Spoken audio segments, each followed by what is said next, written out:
안녕하세요. 사랑하는 성도님, 영혼의 샘물 은혜의 자리 오심을 축복합니다. 능력의 주님이 우리와 함께 하십니다. 우리와 함께 하시는 주님을 찬양합니다. 기도합시다. 주님 감사합니다. 오늘도 주님의 은혜와 사랑으로 복된 날을 주셨습니다. 오늘 하루 저희의 삶이 주님의 은혜 안에서 감사와 기쁨으로 또한 주님의 선하신 인도하심을 따르는 순종의 하루가 되게 하여 주시옵소서. 이 시간 말씀을 읽고 또 묵상하며 나눌 때 성령님께서 저의 마음을 감동하여 주시고 말씀의 깊은 뜻을 깨달아 오직 주님 앞에 기쁨으로 순종하는 하루가 되게 하여 주시옵소서. 예수님 이름으로 기도합니다. 아멘.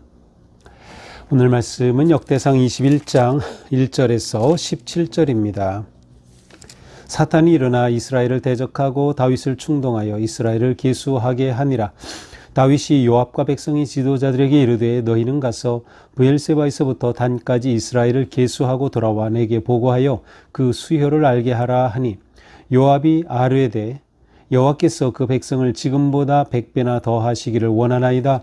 내 주 왕이여 이 백성이 다 내 주의 종이 아니니까 내 주께서 어찌하여 이 일을 명령하시나이까? 어찌하여 이스라엘이 범죄하게 하시나이까 하나 왕의 명령이 요압을 재촉한지라.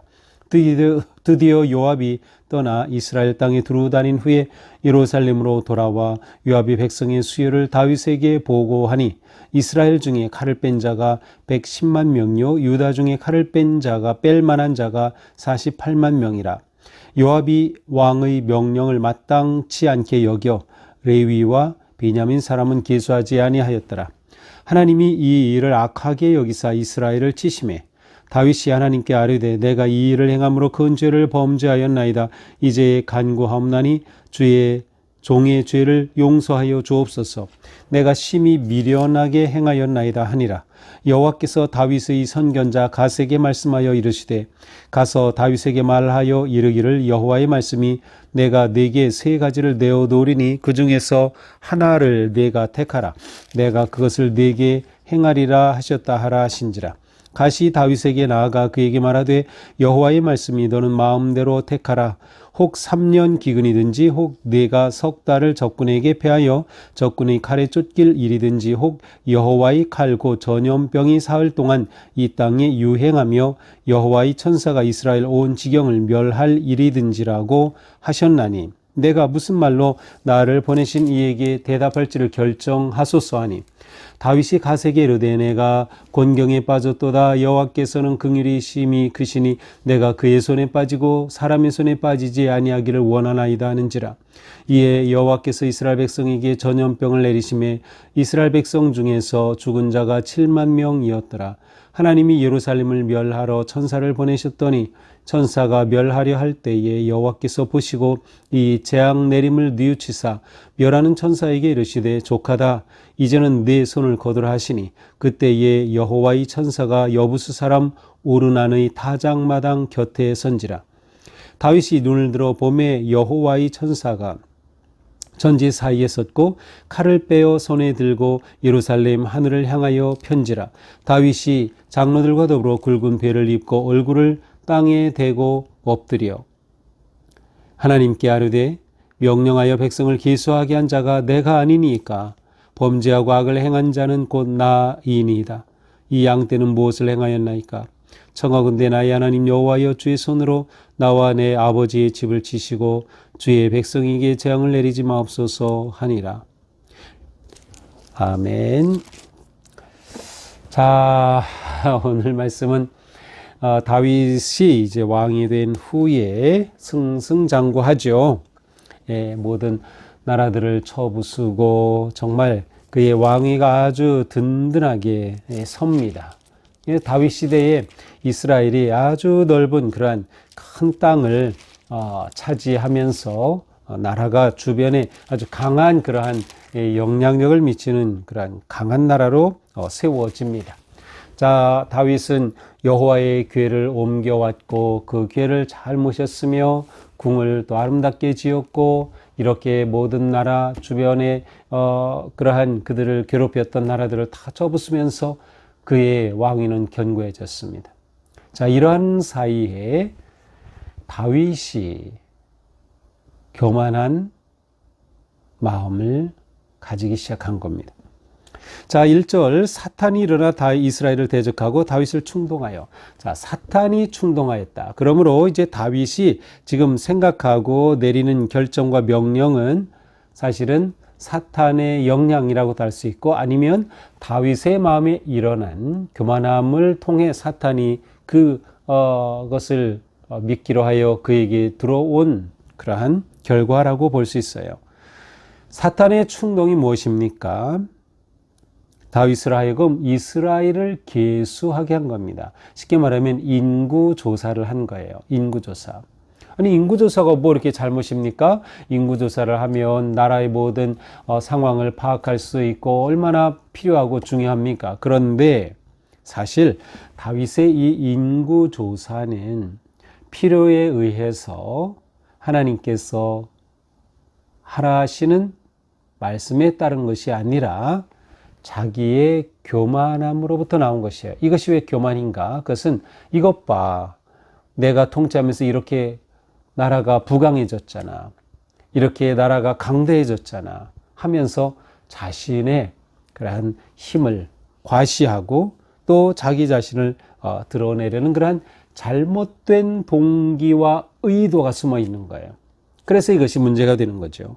그래서 이것이 사탄이 그를 충동한 것이다 라고 표현하는 것입니다. 자신의 자만과 자신의 권세가 어떤지를 확인하려고 하는 것이에요. 자, 이렇게 계수하기 위해서 요압과 백성의 지도자들을 불러요. 그리고 그들에게 말하죠. 브엘세바에서 단까지 이스라엘을 계수하라. 그리고 돌아와 내게 보고하고 그 숫자가 얼마 되는지 내게 알게 하라. 브엘세바에서 단, 저 맨 남쪽 브엘세바, 맨 북쪽 단까지 이스라엘의 그러한 어떤 지리적 경계가 되겠지요. 바로 그 모든 통치하는 나라의 인구를 파악하라는 것입니다. 자, 여기서 인구를 파악하라는 이 인구는 그냥 전체 그냥 인구가 아니라 뒤에 보고한 내용을 보면 바로 군인으로 차출될 만한 사람들이라고 할 수 있어요. 자, 그런데 이러한 명령에 대해 요압이 바른 생각을 한 겁니다. 요압은 먼저 왕에게 말하죠. 이 백성을 지금보다 100배나 더 하시기를 원합니다. 이 백성이 많이 불어나기를 원합니다. 이때는 백성의 숫자가 곧 국력이었어요. 그러니 백성이 100배나 많아지기를 원합니다. 모든 백성이 다 주의 종이 아닙니까?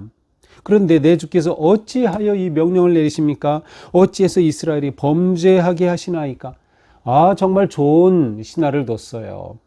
이렇게 다윗에게 충언을 한 겁니다. 이거 죄다 말씀하는 거예요. 분명히 이스라엘이 어떻게 범죄하게 하십니까? 하지만 왕은 안중이 없어요. 그래서 요압을 채촉했어요. 그래서 요압은 할 수 없이 왕의 명령을 따를 수밖에 없죠. 그래서 그곳을 떠나 두루 다니고 이제 예루살렘으로 돌아와서 인구 조사한 결과를 보고합니다. 그 결과가 5절입니다. 이스라엘 모든 백성 중에 칼을 뺄 만한 자가 110만이다. 칼을 뺄 만한, 이것은 전쟁에 참여할 만한 힘을 갖추고 있는 사람을 말해요. 군사로 동원이 가능한 거예요. 군사로 동원이 가능한. 보통 이것은 20세 이상의 남자라고 할 수 있겠죠. 그래서 110만. 유다 중에서 칼을 뺄 만한 자는 47만. 하지만 요압은 왕의 명령이 옳지 않다는 것을 알고 있었기 때문에 6절에 보니까 레위와 베냐민 사람은 기수하지 아니하였더라. 레위 지파는 성전에서 하나님의 제사와 관련된 또 성전을 이때는 성전이 아니지요. 물론 성막을 돌보는 일을 맡은 사람들이에요. 하나님의 소유로 구별이 됐어. 그러니 그들을 계수하지 않은 거 일부러 뺀 거죠. 베냐민 지파도 일부러 뺐어요. 자, 이렇게 인구조사한 것에 대해서 7절 하나님이 이 일을 어떻게 여기셨어요? 악하게 여기셨어요. 다시 잘못한 거죠. 그래서 어떻게 합니까? 이스라엘을 치셨습니다. 이스라엘을 치셨다. 이스라엘에 벌을 내리신 겁니다. 그런데 어떠한 벌을 내리셨는지는 여기 나와 있지 않아요. 그러나 하나님께서 벌을 내리셨어요. 이 벌을 내리신 것을 보고 다윗이 깨닫죠. 아, 내가 이 일을 행할 큰 죄를 범했구나. 그래서 하나님께 말합니다. 제가 큰 죄를 범했습니다. 종의 죄를 용서하여 주옵소서. 심히 미련하게 행했습니다. 하지만 하나님의 진노가 컸습니다. 다윗을 사랑하셨던 만큼 다윗의 이러한 교만한 행위가 하나님께서는 너무나도 진노하신 거예요. 그래서 이 행위에 대해 갓 선지자를 통해서, 그러니까 다윗에게 직접 말씀하시지 않았다는 점도 여기서는 중요해요. 하나님께서는 갓을 통해서 말씀하셔요. 뭐라고 하십니까? 네가 이 세 가지 중에 하나를 선택해라. 하나님이 이제 벌을 내리시는데 이 세 가지 중에 하나를 선택해라. 첫째는 뭐예요? 12절 3년 동안 기근. 온 땅에 3년 동안 기근이 내리지. 두 번째, 석 달 동안 다윗이 적군에게 패해서 적의 칼에 쫓겨 도망다니든지, 혹은 세 번째, 전염병이 사흘 동안 유행하든지, 이 셋 중에 하나입니다. 자, 3년 기근이 임하면 백성들이 굶어 죽죠. 인구가 주는 수밖에 없어요. 그다음에 전염병이 사흘 동안 전염병이 들면 백성들이 병들어 죽어요. 역시 인구가 줄어드는 수밖에 없죠. 두 번째는 뭐예요? 석 달 동안 적군에게 패해서 돌아다니는 거, 도망다니는 거예요. 자, 내가 이 중에 하나 택해라. 다윗은 무엇을 택했습니까? 다윗은 13절에 말하죠. 아, 내가 곤경에 빠졌도다. 내가 그의 손에 빠지고 사람의 손에 빠지지 않기를 원하나이다. 자, 하나님의 손에 이 벌을 받는 것을 하나님 손에 맡기고 사람의 손에 의해 벌 받는 것은 내가 원치 않는다. 자, 사람의 손에 벌 받는 게 뭐예요? 적군에게 패해서 돌아다니는 거, 사람의 적과 싸워서 그 사람에게 패해서 돌아다니는 거, 그거 자기 원치 않는다. 또 적군의 전염병이 또 사흘 동안 유행하는 거, 하나님이 전염병을 내리시면 그것은 사람이 내리는 게 아니고 하나님이 내리시는 거니까 다윗이 내가 하나님이 내리시는 벌을 차라리 받겠습니다 라는 거예요. 하지만 3년 기근, 이것은 뭐예요? 이것도 역시 하나님이 내리시는 벌이죠. 그러나 다윗은 이것은 생각하지 않은 것 같아요. 그래서 다윗이 선택한 건 뭐예요? 하나님의 손에 맡기겠다. 사흘간 전염병을 하나님께서 내리시는 그 벌을 받겠다라고 선택합니다. 자, 하나님이 내리시니 하나님께서 그래도 우리를 긍휼히 여겨주시지 않을까라는 생각을 했던 것이죠. 자, 하나님께서는 다윗의 선택대로 전염병을 내리십니다. 자, 전염병을 내리시니 14절에 전염병으로 죽은 자가 7만이나 됩니다. 7만 명. 이제 그 전염병으로 예루살렘까지 멸하려고 하십니다. 그래서 예루살렘을 멸하기 위해 천사를 보냈는데 천사가 막 멸하려고 하는데 하나님께서 보시니 너무나도 안타까우신 거예요.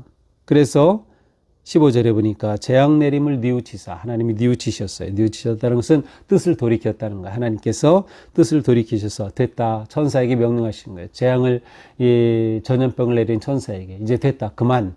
그래서 다행스럽게도 예루살렘 인구가 제일 많아요. 거기에 신하들이 다 있고 지도자들이 있는데 바로 이 예루살렘에 이르러서 전염병이 멈추게 됩니다. 그때 여호와의 천사가 전염병으로 치려고 어디까지 왔어요? 15절 맨 아래 여부스 사람 오르난의 타작마당 곁에 선지라. 타작마당 곁에 서서 거기서 딱 멈추게 된 거죠. 자, 이 오르난의 타작마당은 후에 성전이 세워지는 것이에요. 그렇다면 이곳은 또 어느 곳이에요? 아브라함이 이삭을 제물로 바쳤던 그곳이에요. 바로 그곳에 멈춰선 거죠. 굉장히 의미가 있는 그러한 곳이죠. 하나님께서는 기회를 주신 것이에요. 긍휼을 베풀어 주신 것이죠. 자, 이렇게 다윗이 16절 눈을 들어보니 천사의 전염병을 든 칼이 멈춰 서 있는 그 모습을 보고, 야, 드디어 예루살렘을 향한 것이 하나님의 은혜로 멈춰선 것을 보고 이제 장로들과 더불어 굵은 배를 입고 땅에 엎드립니다. 회개하는 것이죠. 17절 하나님께 아뢰입니다. 백성을 계수하게 한 자가 내가 아닙니까? 백성을 계수하게 한 것은 나입니다. 백성이 죄가 없어요. 그런데 하나님께서 전염병으로 백성을 치시니까 말이죠. 악을 행한 자는 나입니다. 이 양떼가 무슨 잘못을 했겠습니까? 그러니 나의 집을 치시고 주의 백성에게서 재앙을 내리지 마옵소서 하나님께 구한 것이죠. 결국 여기에서 멈추게 됩니다. 이제 내일은 그 후에 이 오르난의 타작마당에 서 있는 그러한 천사가 있던 그곳에서 여호와 앞에 제단을 쌓으라 라는 그러한 명령이 떨어지게 되죠. 자, 그렇게 해서 그곳에서 제단을 쌓고 하나님께 이제 화목제를 드리고 하나님께서 그곳에서 불을 내려서 이제 응답하셔요. 그래서 천사가 더 이상 전염병을 일으키지 않고 그만 그곳에서 칼을 칼집에 꽂아 전염병이 멈추는, 그러니까 이 전염병 내리는 것을 천사가 칼을 들어 심판하시는 그러한 이미지로 표현이 되어 있는 것이죠. 자, 이것이 오늘의 말씀입니다. 자, 오늘 말씀을 보면서 모든 것은 다 하나님께 맡겨야 한다. 하나님께. 자, 다윗의 문제는 무엇이에요? 자신의 능력을 의지하려고 한 것이에요? 숫자를 의지하려고 한 것이에요? 인구를 파악해서 그것이 자기에게 얼마나 대단한 힘이 있는지 자기의 능력과 자기의 권력과 자기의 모든 것을 과시하려는 교만한 자만에 빠진 거예요. 다윗이 의지할 분은 오직 하나님밖에 없어요. 하나님 외에는 의지할 분이 없는 거예요. 하나님의 주권을 인정해야지 자기 국민의 숫자, 자기의 병사의 숫자가 많은 것 가지고 못하겠다는 거예요. 우리에게 중요한 것은 하나님께 맡겨라. 모든 것 하나님께 맡겨라. 다윗은 하나님께 맡기지 못하고 자신의 군사력을 의지했던 거죠. 주님을 의지하는 거예요. 주님께 맡기는 것이 바로 그것이죠. 승리는 숫자에 있지 않습니다. 승리는 숫자에 있지 않다. 오직 모든 주권, 능력, 권세, 영광은 하나님께 있는 것입니다. 그러므로 항상 우리는 교만에 빠질 위험을 경계하고 숫자를 좋아하지 말아야 돼요. 숫자가 많은 거 좋아하지 말아야 돼요. 아, 내가 이제 이 정도면 됐지. 아, 내가 누린 것 봐라. 내가 번 것 봐라. 내가 이거 가지고 있는 것 봐라. 다 무질없는 일이에요. 하나님 앞에 아무것도 아니다. 우리는 교만을 조심하고 경계해야 된다. 그리고 끝까지 하나님만 의지해야 한다. 또한 우리는 하나님의 긍휼하심을 의지해야 합니다. 하나님의 긍휼하심. 다윗은 내가 차라리 하나님의 손에 맞는 게 낫지 하고 전염병을 택했는데, 그렇다면 저는 그런 생각을 해봤어요. 아니, 다윗이 정말 백성들을 위해서, 백성들이 자기 잘못이 없는데 그들이 다윗 때문에 백성들이 당하는 것 하나님께서 긍휼히 여겨달라고 그렇게 구했다면, 그러면 자기가 적군에게 피해서 3개월간 도망 다니는 그 길을 택했어야죠. 자기가 사람에 의해서 심판받는 거 원치 않는다고요? 예, 다윗의 이때까지만 해도 생각이 제 개인적으로 볼 때는 옳지 않았어요. 그럼 자기가 책임지고 자기가 받아야죠. 자기가 도망 다녀야죠. 그러나 백성들은 전염병으로 7만 명이나 이미 죽었습니다. 자, 이 모든 문제를 볼 때 회개가 길입니다. 다윗이 돌이킨 거죠. 천사의 칼을 빼든 모습을 보고 돌이킨 거죠. 장로들과 함께 회개하며 하나님 앞에 온전히 내려놓고 하나님 앞에 우리가 범죄하고 악을 행했습니다. 회개할 때 하나님께서 긍휼히 여겨주셔서 오르난의 타작마당에 멈춰선 그 천사 그곳까지만 심판하시고 이제 예루살렘의 주민들은 살려두신 겁니다. 오직 회개가 길이다. 그리고 우리는 모든 일에 책임 있는 삶을 살아야 한다. 다윗의 그 마음만큼은 그래도 옳은 거죠. 내가 잘못했는데 왜 백성이 죽어야 하나. 아마 이러한 마음이 하나님을 감동케 하고 하나님께서 이 전염병을 멈추신 것이 아닌가 생각하게 됩니다. 자, 오늘 말씀을 보면서 오늘 하루 우리의 삶이 오직 주님만 의지하자. 주님만 바라보자. 세상의 숫자를 의지하지 말자. 교만을 조심하자. 오늘 하루 우리의 모든 삶이 하나님 은혜 안에 복되고 아름다운 하루가 되기를 축복합니다. 기도합시다. 주님 감사합니다.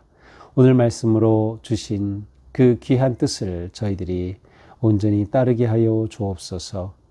교만에 빠지지 않게 도우시며 우리가 잘 될 때 하나님께 감사하고 더욱 겸손한 저희가 되게 하여 주시옵소서. 오직 하나님을 의지하고 하나님을 바라고 하나님만 따르는 그러한 삶으로 저희들을 인도하여 주시옵소서. 예수님 이름으로 기도합니다. 아멘. 네, 오늘 하루도 주님 은혜로 우리의 삶이 주님께 감사하며 주님께 영광을 돌리는 복된 하루가 되기를 축복합니다. 사랑합니다.